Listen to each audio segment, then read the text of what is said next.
What's going on, folks? Ted from Immersion here, and continuing with my starter set beginner boxing series. This time we have Zweihander, a fantasy horror RPG. So we have the starter kit here. It is pretty substantially heavy. The art is really nice. You can see there's a little bit of like a foil here on the logo. And it retails for $29.99. So this is $10 more than a D&D one, about $5 less than the Pathfinder box. Now it shows me what's on the back, but I kind of don't want to look at that. I kind of want to just get into it and kind of see what we get as we open it. So again, the box is, you can just see the thickness of the cardboard. Like this thing is meant to last. All right, so first up, we have a set of dice. Now, again, the system here is different. So we have 3d6, a percentile, and 2d10. It does look like on the d6s we have a unique logo. First, after the dice, we have the player's guide. Now, this is a stapled book, but it is... do I have a page count? It is... with the note pages, about 100 pages. So this is the player's guide. It is in a stylized kind of black, white, gray, and kind of like a reddish brown color here. Okay, so we have our player's guide. Looks like we do have a whole bunch of stuff. All right. We have some character sheets here. So these look to be, they are kind of folio style from the looks of it, that they will open up. So these are the character sheets. They're blank. They're for your character, but it looks like they're based on the different classes. So this is the Etherealist class, or whatever they're called, profession. The Barber Surgeon. Bounty Hunter. Yeah. Bravo. We got Charlatan. Chosen. Gambler. Investigator. Jester. Pugilist. Reeve. Sellsword. That's that all of them? Oh, one more. Smuggler. Okay. Then we have these. It's just like a cardboard punch out here. Damage and peril trackers. Looks like these will go. Yep. All right. So if we pop one of these out, this is again, I haven't really read the stuff. I'm just going off. This is just purely checking things out. This will kind of sit here, and you can slide this for your damage or your conditions on this side. That's a nice little way to do that. Also, I should speak to the character sheet. You do get a ton of information. Now, I don't know if this is just starter kit character sheets, or if this is kind of the way they're always interpreted to be. I gotta tell you, having played with a variety of different games in the past, I prefer character sheets like this, or even like character booklets. Some of my favorite ones were from the Buffy the Vampire Slayer RPG. They made character like books, which were pretty good. But you do have a fair amount of stuff here on the back. It's going to give you kind of quick reference, movement actions, attack actions, perilous stunts, reactions, and special actions here on the back. You have all of the information and kind of the main traits of your class on the front. And then you have like what abilities and primary abilities they're going to use. And then this up here is all of like your character history, ancestry, gender, so on. And then you've got your skills, your attributes, your difficulty rating, and so on, your weapons and whatnot. So a lot of information easily accessible on the sheet. Again, we have our damage and peril trackers. We have fortune points. These are all punch outs. On the other side are misfortune points. So these are, again, some pawns to punch out. We have injury cards. So it didn't look like there was a large scale of the amount of damage you could take. So we have moderate injury cards.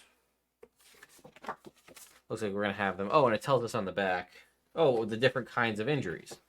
So we see misfortune, pierced throat, scraped butt, twisted ankle, chest wound, etc. So we have, again, our moderate injuries, serious injuries with a variety of different options.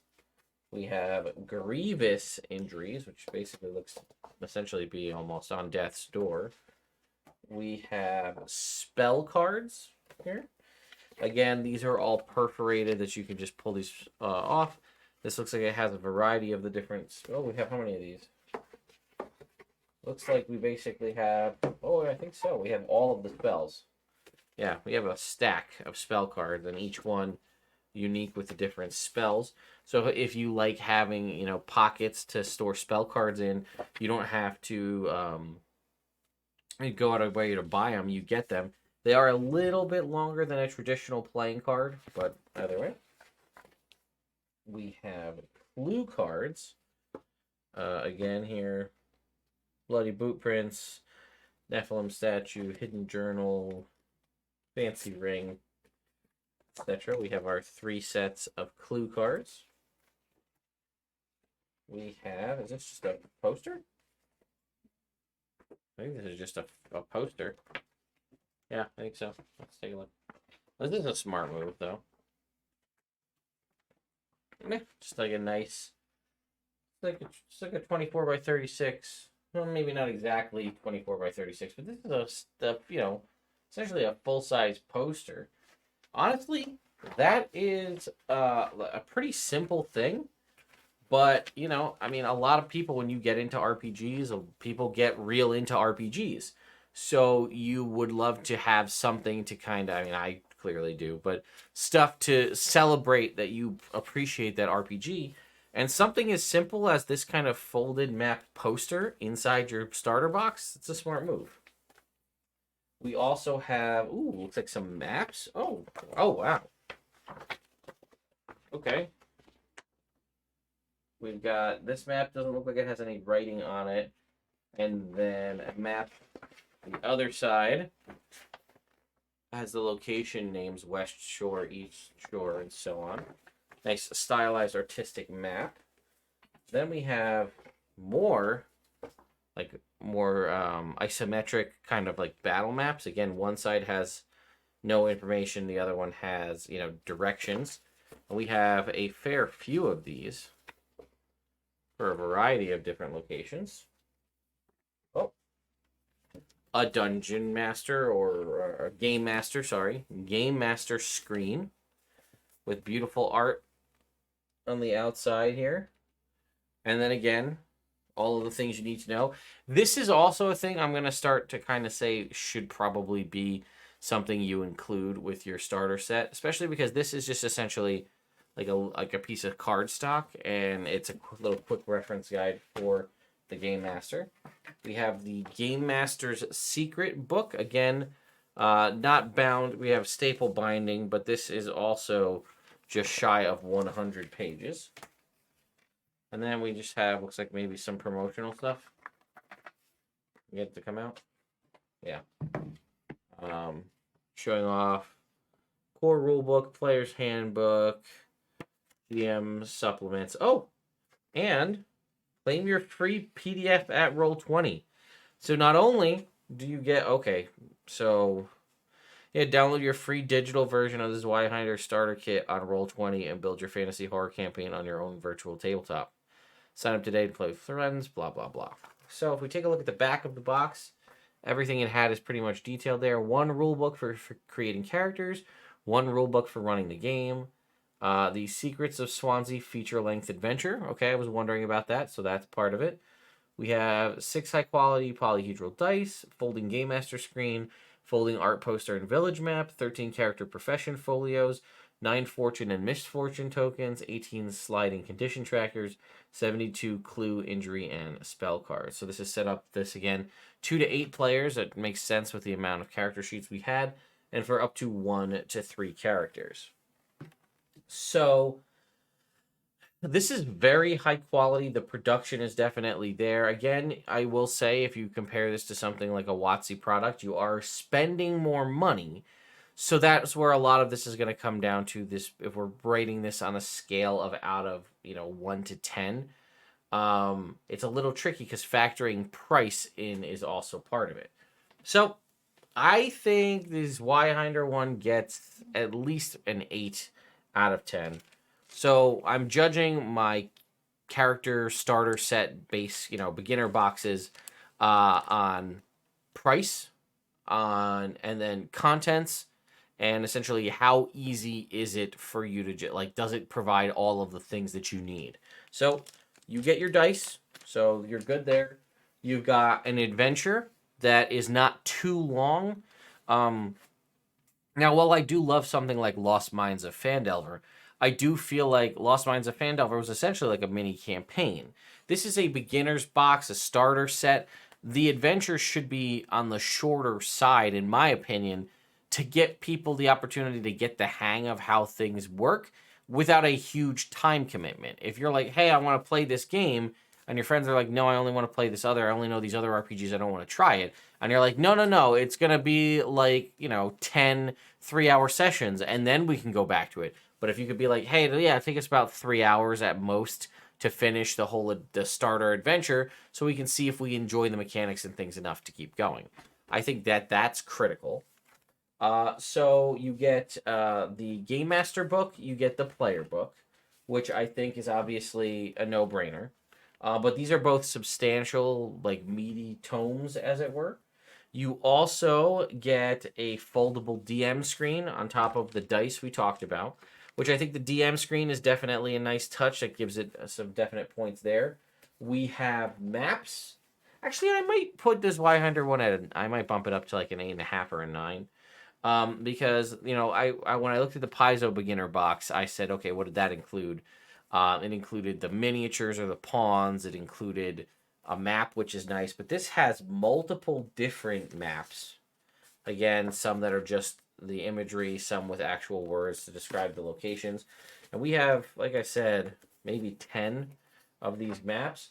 We also have the much larger kind of city map, which is nice. Again, the Pathfinder one was more of a battle mat. The poster, I think, again, is just a nice little touch of free promo for your product. We have all of the different cards. So I think that these are really good. Again, whether they're for clues, to give you all of the spell cards is a nice touch. Again, I think this also comes down to your RPG based on how many spells you have in your game.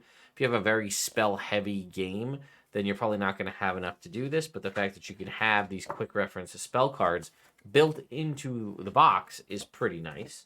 Then we have, again, all of the various things for tracking our injuries and our conditions, which, again, a nice little quality of life stuff, because for newer players, that may be something you easily miss, as well as the simple little pop-outs for the fortune, misfortune tokens, as well as the sort of condition and health, trackers, which are nice. For what it is, I have no problem with it. I probably would switch or upgrade mine if I was going to be playing this a lot to something like plastic or metal, almost like a bookmark kind of a situation, because this is relatively flimsy and could easily break. But as long as you take care of it, you should be fine. I got to give it up for the character sheets. They're nice. This is a heavy, nice stock weight, weight of the paper. I like the folio design. I think it makes it a little easier to keep track of things, and it also prevents things from getting smudged and scratched because you've got it folded in half. So character sheets definitely get points. And then, like I said, it also comes with a digital code.